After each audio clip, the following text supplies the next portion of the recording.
afternoon and welcome back to Tarot Tats and Tea. This is a VR to Antoinette Intuitive Tarot and Jewellery, who herself did a VR to Clementia's Creative Cartomancy. And this is all about ancestry and the Ancestral Tarot.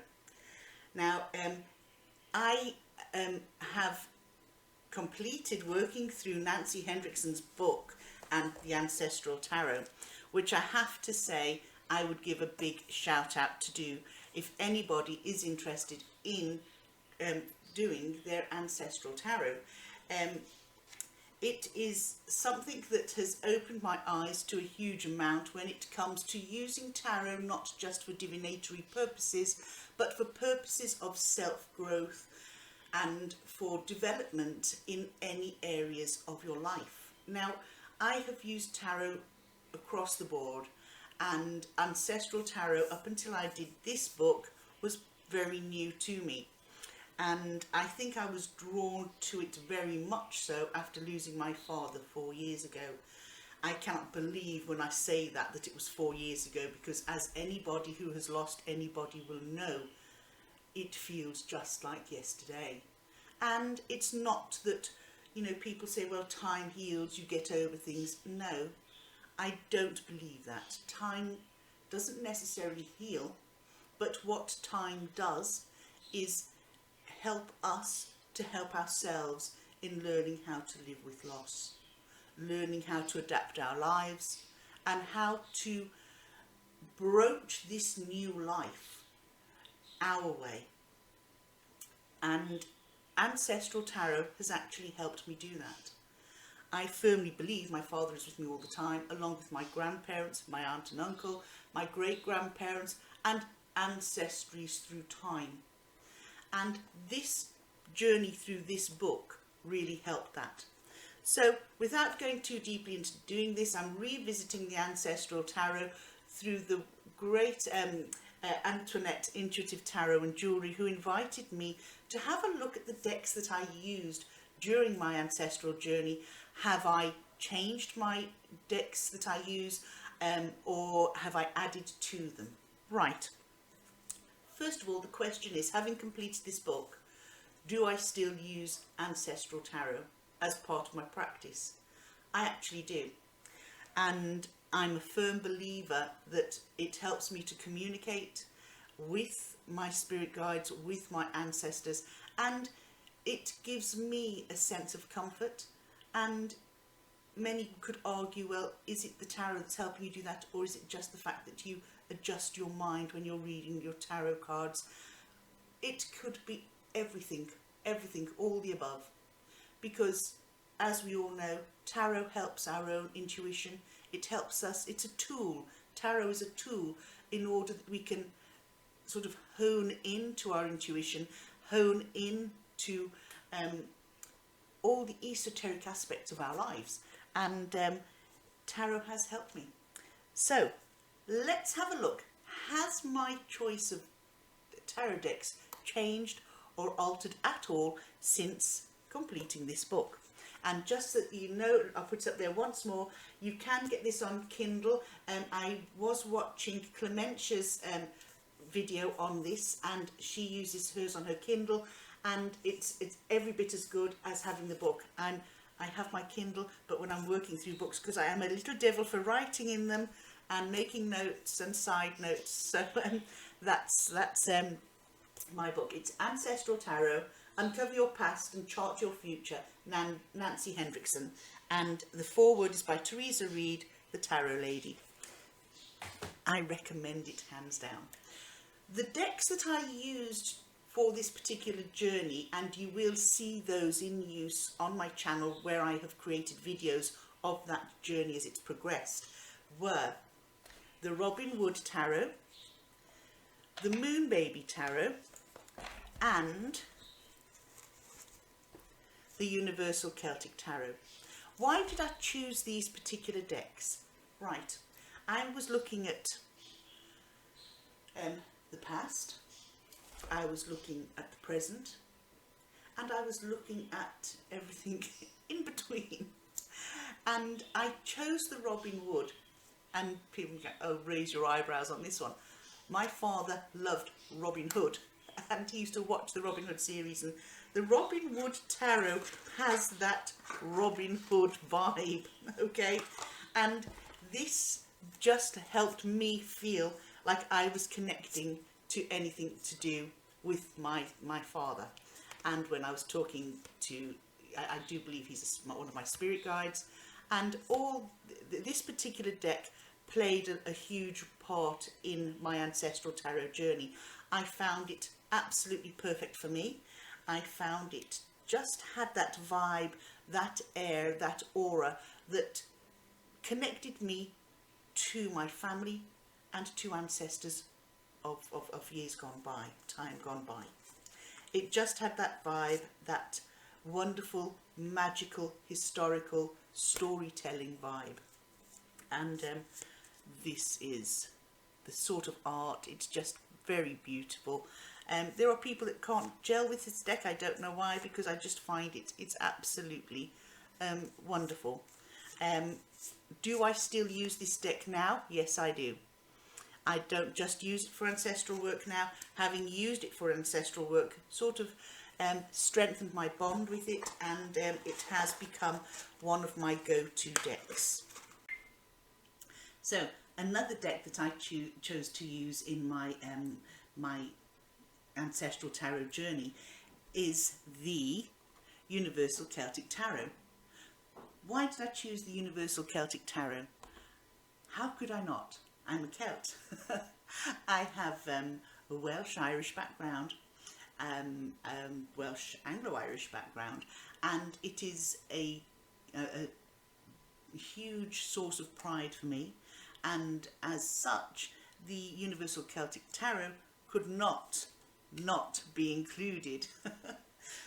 But how did this work for me? Again, you can see from the imagery, it is something that helps you connect with ancestors, with the long forgotten past, and with, you know, with our bloodline, with our history, and with the grounding that brought us to where we are today. It also made me go on to look more at the title Celtic. You know, that Celtic is it's sort of widespread across Europe, and the languages are sort of Indo-European languages that in the 1700s were grouped together to be given the umbrella name of Celtic. And we have the Goidelic Celtic language, which is the languages spoken by Irish, Scottish and Manx Celts. And then we have the Brittonic Celtic language, which are spoken by the Welsh, the Cornish and the Bretons, which is Brittany in France. And these came, like I say, from Europe.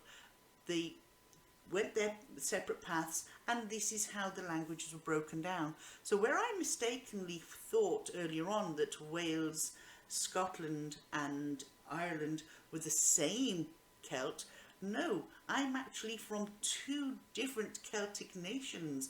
My mother's side, the Brittonic Welsh, and my father's side, the Goidelic Goidelic Celt. So it's the Brittonic Celt and the Goidelic Celt. So I'm a mixture of the two, and I couldn't be prouder. I have a history that includes the beauty and of the spoken languages and poetry of the bards, the storytelling and the myths and legends that go with this great nation of people that are in that umbrella of being called and proudly labelled Celts. So that could not be included in my tarot choice. The third deck I looked at was Modern Day, and the most modern deck that I had at the time, or my newest deck that had been created by Brant, is the Moon Baby Tarot, and it just fitted in. It's you know, the RWS, it's sort of recoloured. Brant did a fantastic job on it, and it's just something that I thought, oh yeah, this is going to be something that I'm going to enjoy using. It's extremely user friendly. The colours just are wonderful. It's looking back at it. Sort of has a new yet old feel to it. The way Brant Palazzo has re-imaged this, the writing, everything. It actually takes me back. I love the font. I love the colours.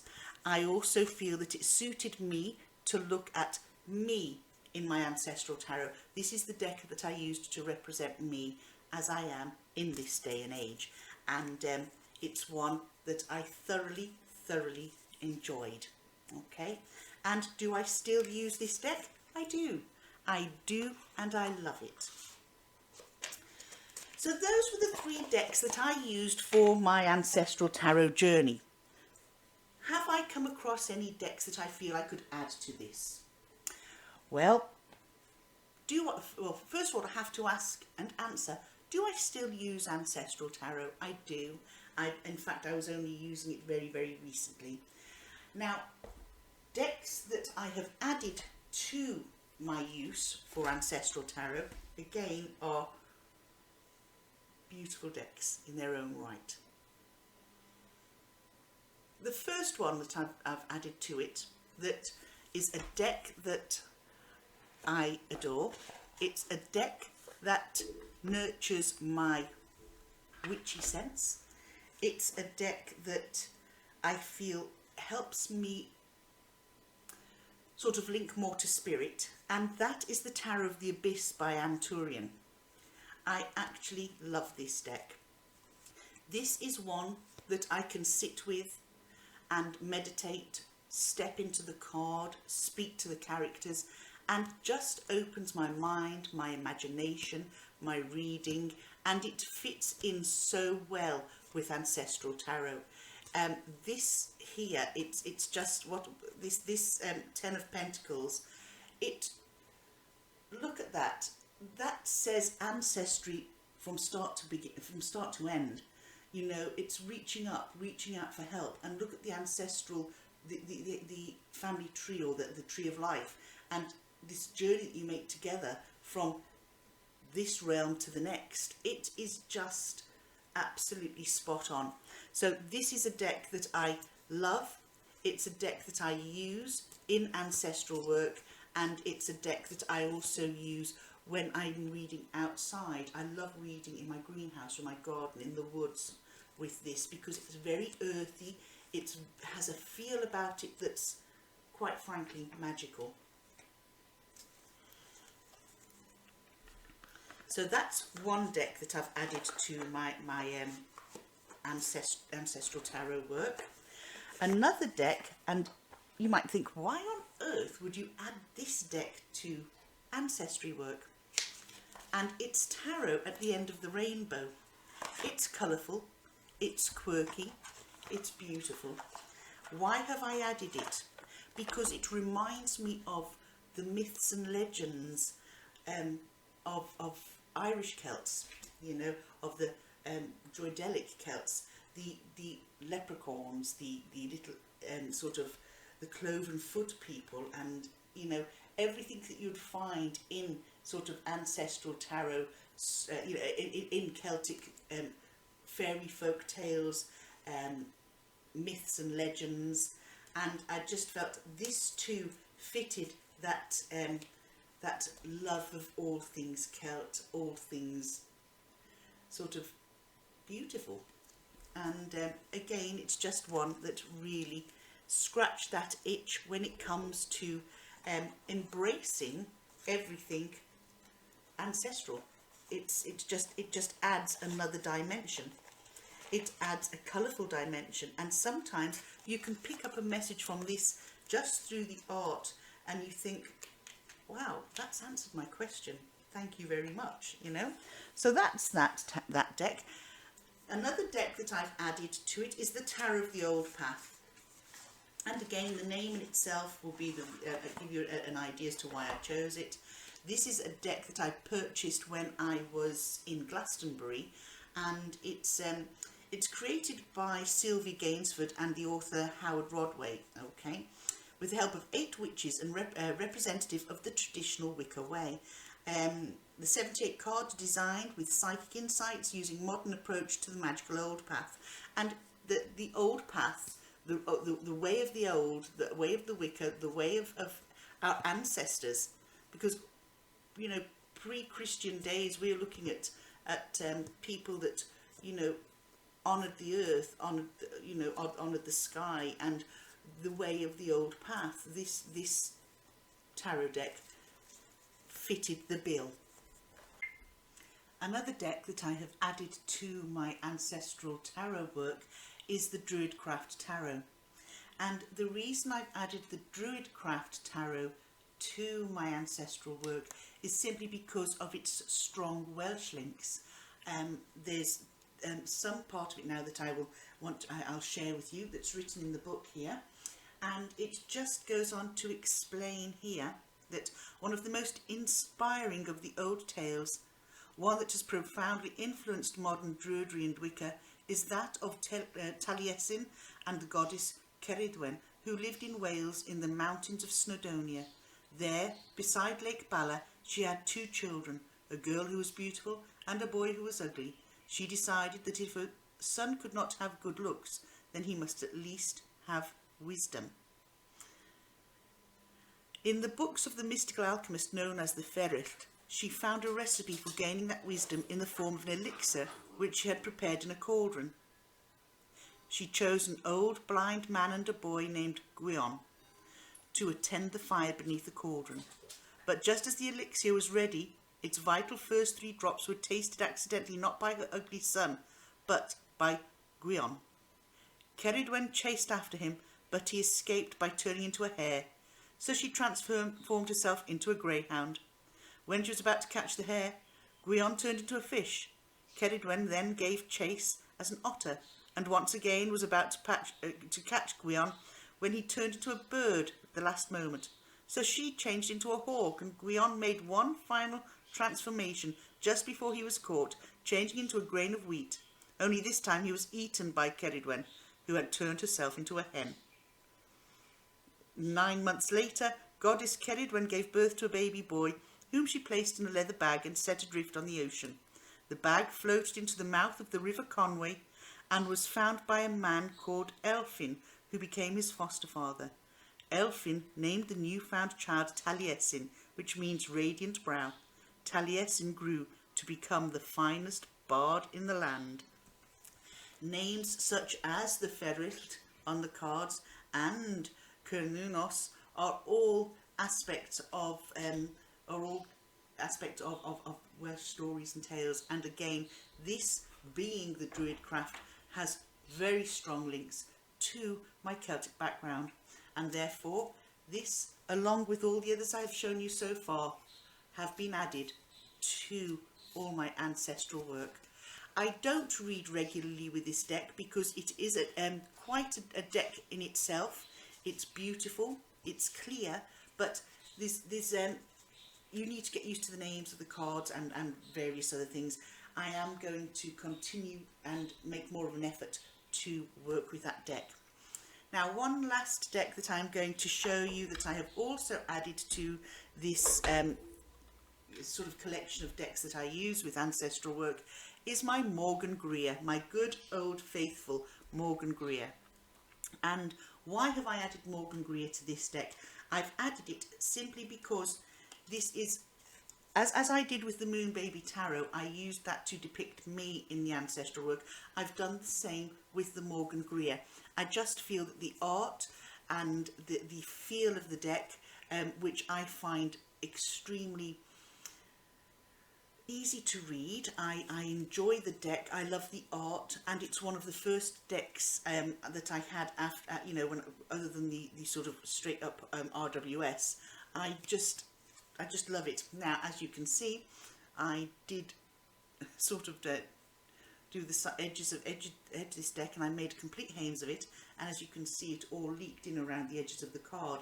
At first I was going to actually not use this deck. I did buy a second deck copy to replace it, but I've stuck with using my old sort of messed up one, simply because the blue around the edge sort of gives it an ink stained look that gives it an aged and well used, well loved look. and that just adds to the aesthetics of the card. But this deck is used, if I'm not using the Moon Baby, I use my Morgan Greer to represent me in any spread that is linked to any ancestral work. So those are the decks. They were the originals that I used, which were the Robin Wood, the Moon Baby and the Universal Celtic Tarot. Then I added to that the Druid Craft, the Morgan Greer, the Path of just bear with me here, the Tarot of the Old Path, and what was the other one I was telling you about? Oh, of course, the Tarot of the Abyss and the Tarot at the end, Tarot at the end of the Rainbow. So very much Celtic strong links and historical links, and those are the ones I use. I don't want to add any more to my Ancestry, otherwise I will be too inundated with decks for, to work with Ancestry, and it'll become then which one do I choose, almost like an expanding tarot collection in itself. So that's that when it comes to the tarot that I use.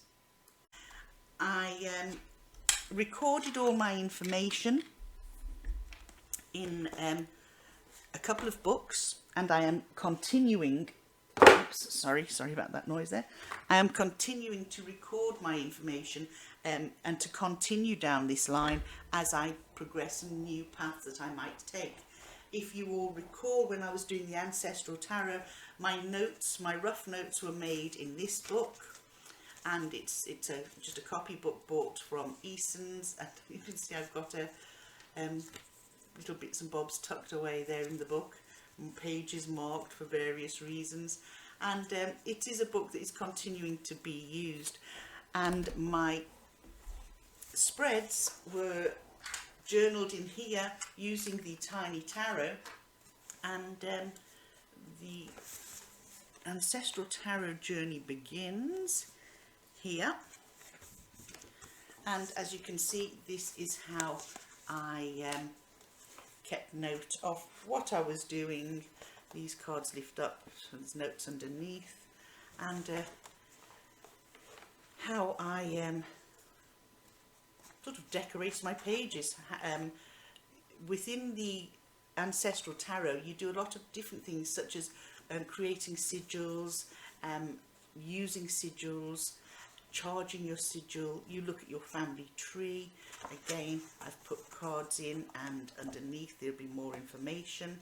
And this is something that I can just refer back to. Oops, that one's just fallen out of another page. It's nothing to do with Ancestry, so I'll pop that back in a minute. So as you can see here, lots of decks, different decks were used. The decks I've used here, this one here, I used one of my old RWS's. It's another one that I messed up when I was doing a card modification, so it had ended up being added to my tarot journaling cards. So here we go. Which one did this come from?